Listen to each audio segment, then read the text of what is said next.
Good evening, everyone. I'm Karel Fabi Geronimo, and my thesis topic is about the negative influence of TikTok towards society.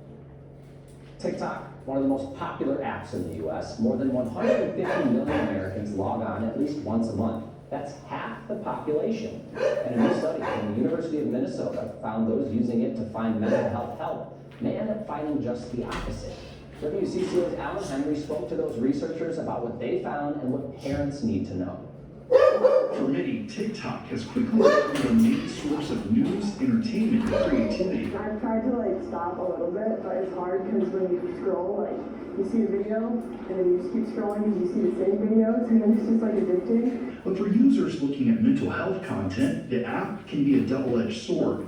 The For You page is an infinite scroll, right? So you're not going to reach the bottom of it. And so people just keep scrolling and keep scrolling, and as they interacted with this mental health content, they would get more and more of it. Computer scientists at the University of Minnesota are studying the impact TikTok's algorithm is having on its users who view mental health content, a popular category.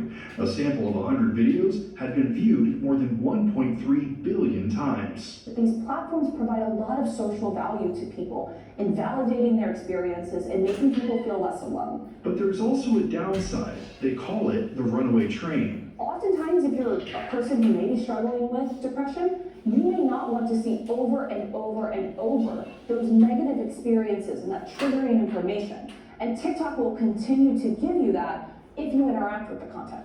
As they continue to study the impact of TikTok's feed, the scientists say it's important to recognize when your time or your kids' time on the app is doing more harm than good. It's complicated, and it's important to consider different ways that you could use TikTok that might mitigate some of the negative aspects.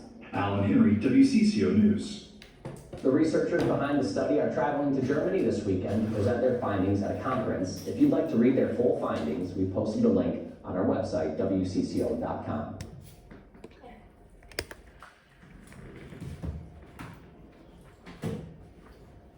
What is TikTok? TikTok, ito yung ginagamit ng mga tao na application para manood ng mga videos through online na merong mga viral videos dito. Sari-sari siya na naglaman mga video na pwedeng ulit-ulit yan.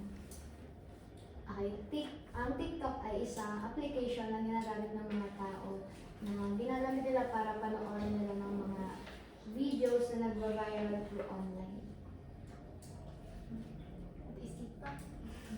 Yung TikTok, ano siya? TikTok yung mga, gaya ng sabi ni ate, yung TikTok na, ng mga tayo sa mga viral videos. Hindi lang yung sabi ko pang viral videos, nagagamit din natin siya sa, yung TikTok na ano rin natin siya sa mga, sa trending or sa mga, parang ganun na din yung sagot ko.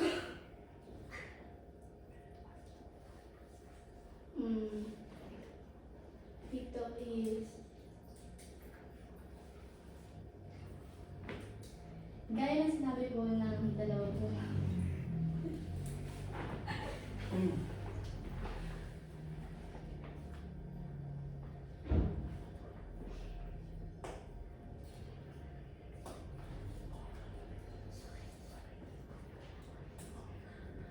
TikTok is social media platform na kinaaliman ng mga tao ngayon, lalo na sa Pilipinas. At marami tong contents like food vlogs, educational, and more.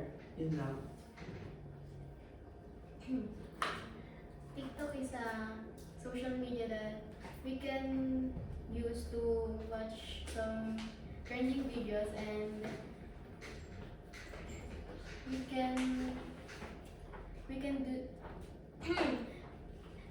watch some trending videos na nakakaaliw because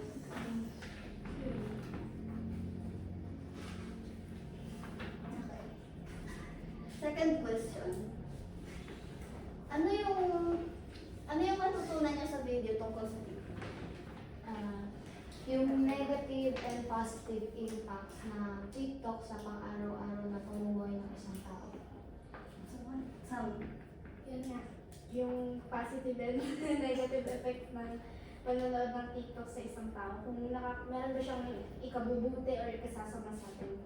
Like yung influence niya sa atin. Negative and kaya din yung sinabi ni Ate Althea. Ganun din sa akin. Negative and positive effect ng TikTok sa society.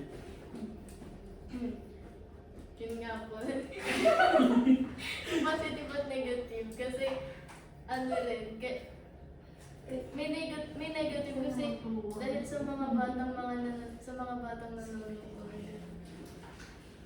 Okay. What is the importance of TikTok? Ano yung importante sa platform ng TikTok?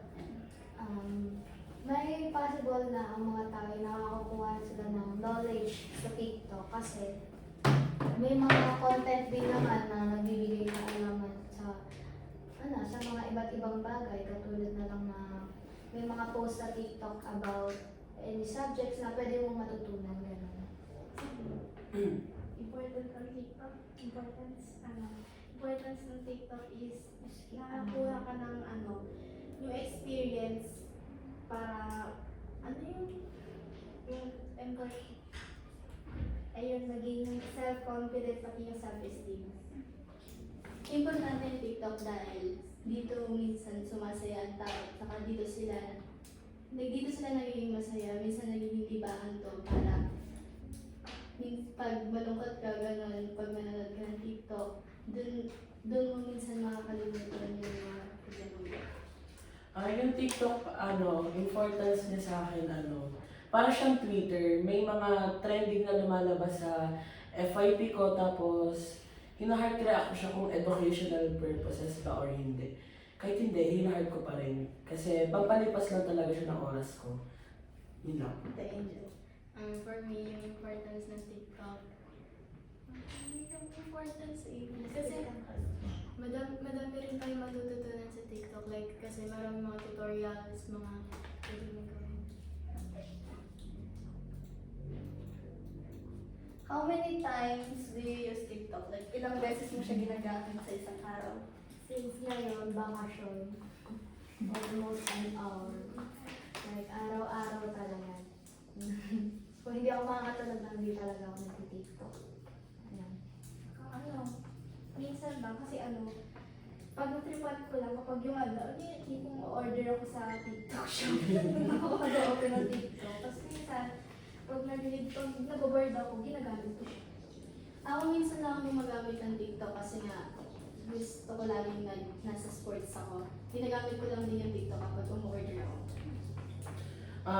Minsan nakaka 8 hours ako, ganyan talaga ako ka-addict sa TikTok. Puro food vlogs lang naman pinapanood ko, tsaka mga biceps. So,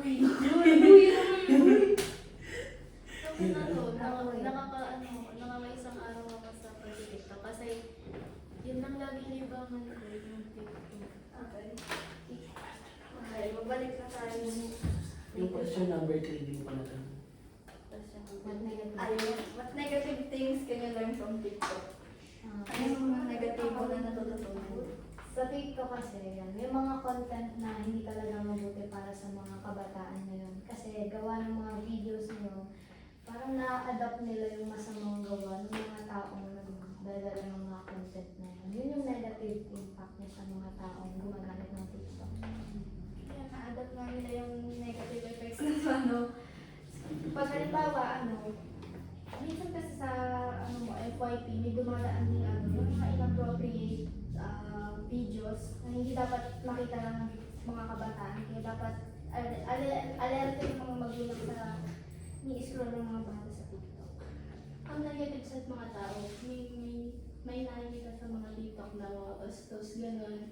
May mga sinasale sila na hindi na karapat-dapat, kaya dapat kailangan natin mag-ingat. Yung negative things can I learn sa TikTok, yung sagot din ni Thea kanina. Ni Althea. Parang ganun din yung sagot ko. Parang kay Ate Mag-move on na tayo sa survey. Question number 1. Social media is important. sagot ko neutral or nakalagay maybe yes or no. Bakit? Nakalagay kasi social media is important. Sa tingin ko, maybe yes or no kasi hindi naman natin siya madadala sa pang-araw-araw natin mga pamumuhay. Hindi naman natin nagagamit yung social media sa pagkilos natin, sa bahay natin. Nagagamit lang natin siya pagka kailangan natin makipag-communicate or libangin yung sarili natin. Samantha. Ay, ano? Ang sagot ko? Number 1, social media is important. Social media is important kasi dun pa lang sa pag-social media natin, nagiging aware na tayo sa nangyayari sa mundo. Like, halimbawa, lalo na nung pandemic, tayo dun active tayo sa social media, lalo na yung mga Pilipino. Kasi dun tayo nakakuha ng information about sa nangyayari sa mundo. Like, yung pandemic, kapag may nag-i-increase na ng COVID-19, dun tayo nakakuha. Tapos doon natin nakukuha kung ano yung dapat natin iwasan at dapat natin gawin para ma-prevent yung COVID-19 tayo. Yung sagot ko sa number 1 is agree because for me bilang isang bata, teenager, doon ako nakakuha ng mga bagay-bagay na kailangan ko sa pang-araw-araw na pamumuhay. Hindi naman lahat, pero yung ibang bagay na kailangan ko sa pang-araw-araw na pamumuhay. Sa akin, social media is important. Pero yung sagot ko, neutral. Maybe yes or no. Kasi, I think, mas important, kasi maraming mga bata rin ginagamit ng social media. Mas na parang mas important siya sa mga nakakaganda kaysa sa mga Agree yung sinagot ko kasi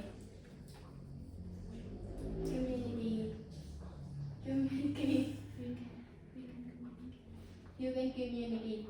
I'm sorry. Number 2, social media is a powerful tool for communication.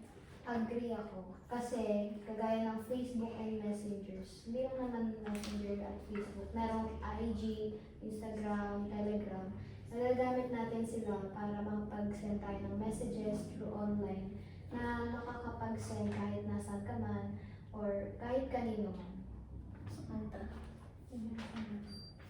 Social media is a powerful tool to communicate kasi sabi nga nila, communication is the key. So, nabuo yung communication is the key para din sa social media. Para halimbawa, ikaw may kailangan ka sa akin. So, you can chat me through communication sa TikTok, Messenger, or sa kahit anong platforms na pwede makakommunicate. Yung sagot ko sa number 2 is strongly agree kasi pwede ko ma-message dun yung may mga apps na nakakapag-chat na or nakakatawag na sa mga relatives natin. So, strongly agree yung sagot ko dun. Ako naman, social media is powerful tool for communication. Agree ako. Kasi kahit nasa ibang bansa ka or kahit saan ka man ng mundo, pwede ka makipag-communicate sa kanila. Strongly agree ako. Kagaya lang din ang sagot ni Kuya RJ. Sige. Number 3, you may learn something new using social media. Agree ako. Kasi, yung social media, isa rin naman siya sa nakakatulong sa atin para mag-gain ng new knowledge about sa outside world. You may learn something using social media. Agree ako dun kasi, yun nga, nakakapag-gain tayo ng more knowledge, tapos nakagain tayo ng more, basta yung sagot ni ate. Yung sagot ko sa number 3 is neutral. Maybe yes or no because yung mga ibang natututunan natin ay may bad side and good side. Yan. Sa akin, agree ako kasi kagaya lang rin ang sagot ni Ate Althea. Meron tayong maaarap Ang sagot ko ay neutral, maybe yes or no. Marami minsan talaga may matututunan tayo masama, mabuti. Minsan naman ay sumasadala tayo sa ganun. Number 4, different social media platforms serve as avenues for kids or pupils to develop their talent. Nakaka-develop sila ng talents nila sa social media. Agree or disagree or neutral? Neutral. Kasi before, wala pa namang social media. So, tayo bilang kabataan, hindi naman tayo umasa noon sa social media para magkaroon tayo ng talent na pinangangawakan natin ngayon. Kagaya na lang ng mga kanta, hindi naman dahil sa social media natuto tayo kumanta. Siguro natuto na rin tayo kasi yun yung mga namana natin ng kabataan. Neutral kasi neutral na ito isagot ko. Kasi may iba't ibang paraan naman para maano natin yung talent natin, hindi lang sa platforms. Kasi, so yun.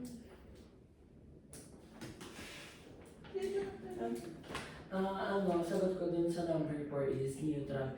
Kasi hindi naman lahat ng bata natututo sa TikTok, sa social media. Nakadepende talaga sa genes. Kung diba, yung relatives mo magaling kumanta, so ikaw din magaling kumanta. Hindi porket tutok ka sa social media, natututo ka din kumanta, doon talaga galing yan. Minsan galing sa gene, minsan galing sa talaga lahi. Sa akin, neutral lang din kasi maybe yes or no. Yung pagka-yes kasi yung iba, natututo talaga sa social media magsayaw ka ng Neutral din yung akin kasi hindi naman lahat sa TikTok tayo natututo. Minsan magaling talaga tayo sa ganun. Hindi porket nanonood tayo sa TikTok ay matututo na dito. Natututo minsan pag nanonood tayo sa TikTok, natututo na tayo. Social media platform like TikTok may influence the kids or pupils negatively. Neutral. Kasi, yung mga kabataan ngayon, pansin naman natin, na-adapt na nila yung mga ginagawa talaga ng mga tao sa social media. Gaya na lang sa TikTok. Kasi halos lahat sa TikTok, meron talagang, mga negative contents na na-adapt ng mga bata. Neutral kasi yun nga, sabi nga doon sa video na pinanood natin kanina, merong positive and negative effect yung panonood natin sa TikTok. Kasi meron lang inappropriate contents yung TikTok na pwede makita ng mga kabataan. Yung sagot ko sa number 5 is strongly agree kasi may mga kakilala kong bata na na-adopt nila yung video sa TikTok like yung Skibidi Toilet Ohio, Risley, ganyan. Oo, marami akong kilalang bata ganyan. Halos may mga nakikita ko sa mga elementary school na ganyan yung ginagawa nila. So yung sagot ko talaga is strongly agree. Sa akin, neutral lang, maybe yes or no. Kasi nasa bata naman kung napapagod kasi sa mga social media kung nagayahin nila or hindi. Ang sagot ko neutral. Kagaya din ng sagot natin Angel na depende sa bata kung magpapa-apekto sila. At saka alam din naman po nila yung ginagawa nila at hindi. Number 6. Some TikTok contents are not appropriate for young kids or pupils. Agree ako dun. Meron talagang mga content na hindi talaga karapat-dapat para sa mga bata. Kasi kung ano yung pinapanood mo sa TikTok, yun talaga yung mas lumalabas pa sa FYP. Kaya, Agree ako doon. Kasi gaya ng sabi ko kanina, may content talaga na inappropriate para sa mga bata. Kasi at our age, at our young age, meron tayong maaari ma-adapt sa social media na hindi dapat natin yung makuha. Yung sagot ko sa number 6 is agree. Like sabi nga ni Thea, may mga batang gustong panoorin yung isang video. Halimbawa, hinart nila. So yung next na lalabas na video sa FYP mo, ganun na talaga. Hanggang sa maulit-ulit. Kaya, minsan negative, side pa yung lumalabas sa, sa FYP mo. Kaya agree yung sagot ko. neutral kasi may mga pambatang contents created naman yung nalabas sa TikTok. Pero nasa bata na rin naman yun kung yun yung pagpapalagay niya or yung mga contents. Agree yung sinagot ko, kagaya ng kanina. Marami talaga tayong papapag na bastos gano'n. Kagaya din na sinabi ni Ate Althea na kapag hinart mo, paulit-ulit na lalabas sa TikTok mo yun. Number 7, constantly browsing of TikTok account may lead pupils to defocus on their studies. Meaning, pagka lagi ka nagpa-browse ng mga TikTok account, pwede na maalis ka sa focus mo sa studies mo. Neutral. Kasi nakadepende naman yun sa paggamit ng bata. Kung gagamit ba sila ng TikTok, meron naman din sila dapat gawin sa school. Or kung mag-i-stop sila na gumamit muna para mas unahin nila yung mga pag-aaral nila bago manood. Neutral. Kasi depende na sa bata yun. Depende sa taong kung mas unahin yung panonood ng TikTok instead na mag-focus sa pag-aaral niya, nakadepende sa tao yun. Yung sagot ko is strongly agree kasi maraming akong bata nakikita na sila na nawawala sa study, hindi sila na-focus sa study. Like, inuuna muna nila TikTok, manood ng ganyan, ganito. So ayun, nag-focus sila sa studies nila. Sa akin, neutral. Kaya sabi rin ni Ate Sam, tapos ni Ate nasa bata na rin kung ano yung TikTok. Kasi ako nung una ko talaga yung TikTok kasi sa studies ko. Ako neutral. Kagaya lang din ng sinabi ni Ate Sam at ni Ate Angel. Number 8, TikTok can be addictive. Neutral. Ayun. Kasi hindi naman lahat mahuhumaling sa paggamit ng TikTok. Meron talaga na lang. Paminsan-minsan lang. Kumbaga, screen time limitations lang ba para sa paggamit ng TikTok. Neutral din. Kasi gaya nga ng sabi ni Ija na mas inuuna niya yung pagtitiktok niya kaysa sa pag-focus ng study. So, nagrarason siya para ma-addict yung isang tao sa panonood ng video TikToks instead na unahin yung dapat unahin. Kaya nakaka-addict. Yung sagot ko sa number 8 is agree. Because kaya nasagot ko kanina sa tanong ni Karin na how many times do you use TikTok? Sabi ko ay 8 hours. So ayun, kaya agree yung sagot ko. Sa akin, neutral. Yes, kasi rin, addict talaga ako sa TikTok. Hindi ko lang pwede siyang gawa ng TikTok. Ang sagot ko agree, kagaya ng sagot ni Kuya RJ. Yes. Kasi nakaka-addict talaga ang TikTok. Number 9, pupils might experience cyberbullying through TikTok. Meaning, sa social media na TikTok pa lang, pwede na mabully kayo dun sa social media na yun, masabihan kayo ng masama, ganun. Agree. Agree ako. Kasi kagaya ng mga nakikita ko sa TikTok, nagiging way siya para manira sila ng puri ng isang tao. Kumbaga, ginagawa na nilang content yung paninirang puri. Agree ako. Kasi, may isang beses, may napanood kasi ako sa TikTok na, ginawa niya yung trend niya. At yung, Assault challenge. May mga challenge. Nakita ko na, kinompare, nagkaroon ng comparing, tapos nagkaroon ng cyberbullying na parang alam niyo yung tipong pumunta siya na ibaba yung self-esteem niya. Kasi, pwede talaga makakuha ng cyberbullying through TikTok kasi.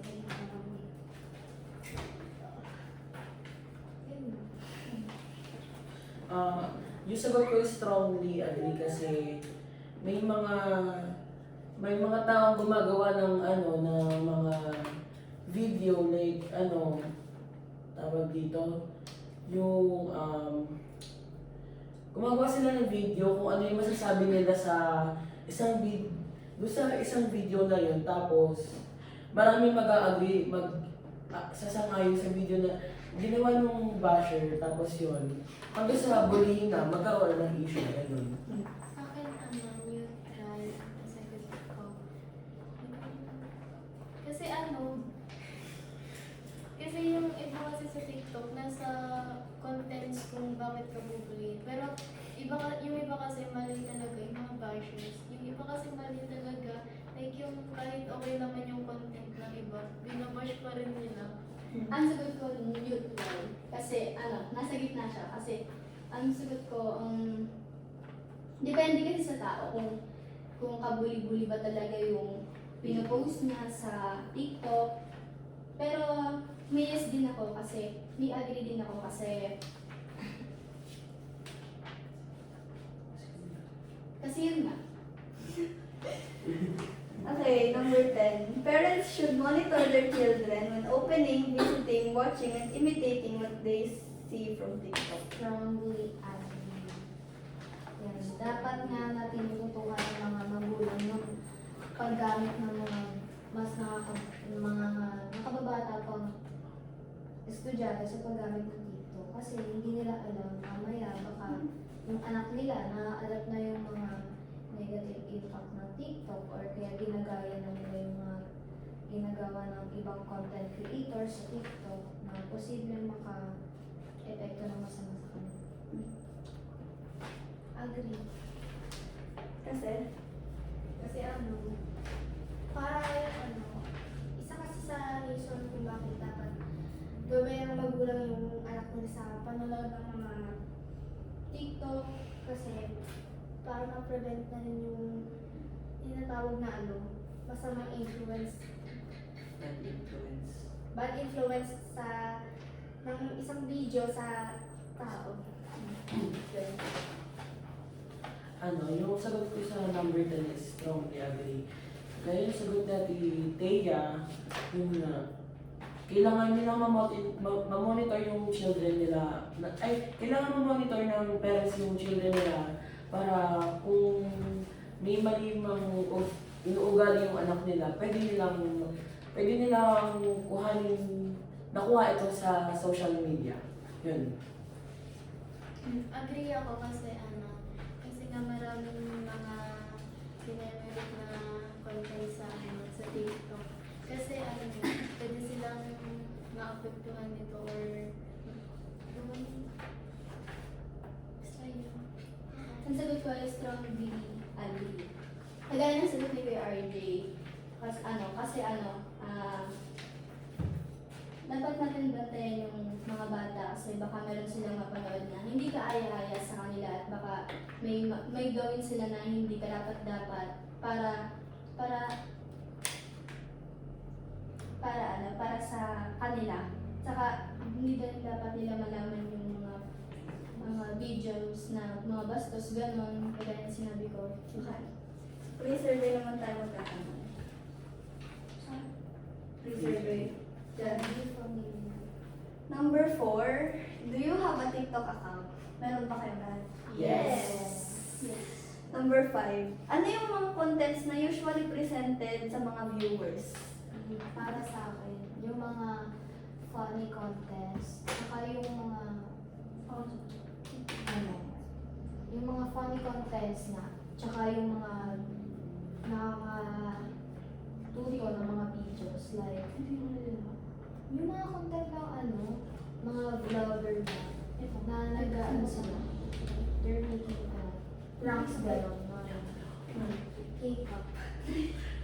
Ano pa? Besides from K-pop. Dance, mga trending Dance. dance. There. I experience. Dance video and related things. Bakit? Kasi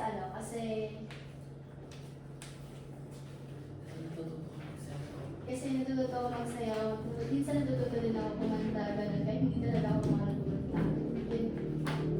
Yung akin is anime and food vlogs. Yun lang. Okay, yung mga cooking dance kasi nakaka-addict talaga sila. Do watching and copying TikTok contents make you happy? Pinapasaya ba kayo pag nanonood kayo? Yes. Yes. Yes. Number 8, lahat ba ng content sa TikTok ay appropriate sa age mo? No. No. Bakit? Kasi hindi naman lahat ng content ay nararapat sa mga bata. Meron kasi content na para lang talaga sa mga at may content naman na yung karapat dapat na para sa bata. Ha? Ano, hindi lahat appropriate kasi meron ng meron sabi ni ate. There. Kagaya ng sabi ni Ate Althea na meron talaga videos na para lang sa matanda. Na minsan pinapanood ng matanda ay hindi dapat sa bata. Yun. Hindi lahat ng content sa TikTok ay good. Kaya no yung sagot ko kasi may mga batang nanonood din. May mga batang meron din account, may mga batang wala din account. Pero yun, no yung sagot ko talaga.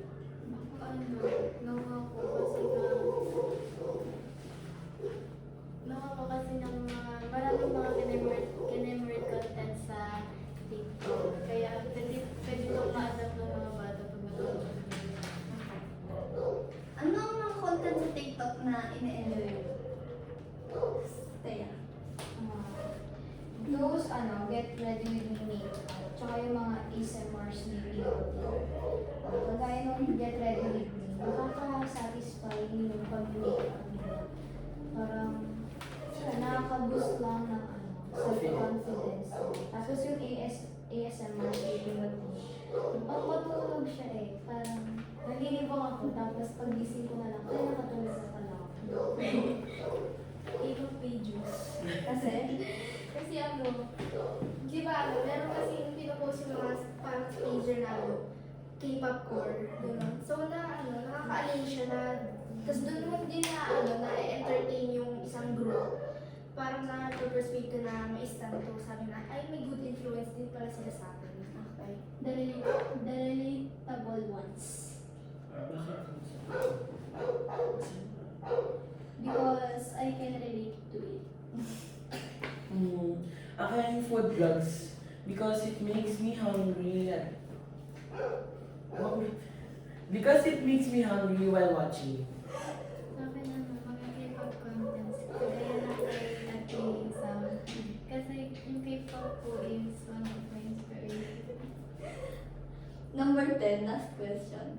Lahat ba, yung parents nyo ba, minomonitor kayo kapag in-open nyo yung TikTok? No na. Responsable na ako sa kung ano ba dapat yung kailangan ko panoorin sa hindi ko naman dapat papanood. Okay. Please click on the 7 and 8. Yung number 10, sagot ko no, kasi their parents monitor yung ako. Kasi hindi naman sila aware sa ginagawa ko. Kasi minsan talaga, hindi talaga, syempre. Yung parang nagiging me time ko na kasi yung panonood ng TikTok. So pero kapag nakakita naman ako ng inappropriate video, iisip ko muna kasi sabi nga sa buwan ng kulong namin sa think before you click. Ngayon no din yung sagot ko kaya ng kay Ate Althea. Kaya din kay Ate Althea yung sagot ko kasi responsible na din ako na alam ko at alam ko yung mga yung ginagawa ko at hindi dapat gawin. Okay. Yung sagot ko sa number 10 is no kasi dapat alam na natin kung ano yung mga pinapanood natin na sabi niya natin sa think before you click. Okay. No sa akin kasi may tiwala sa akin sila mama kung ano yung mga kasi mga papanoorin kasi. Salamat sa pag-participate. Thank you.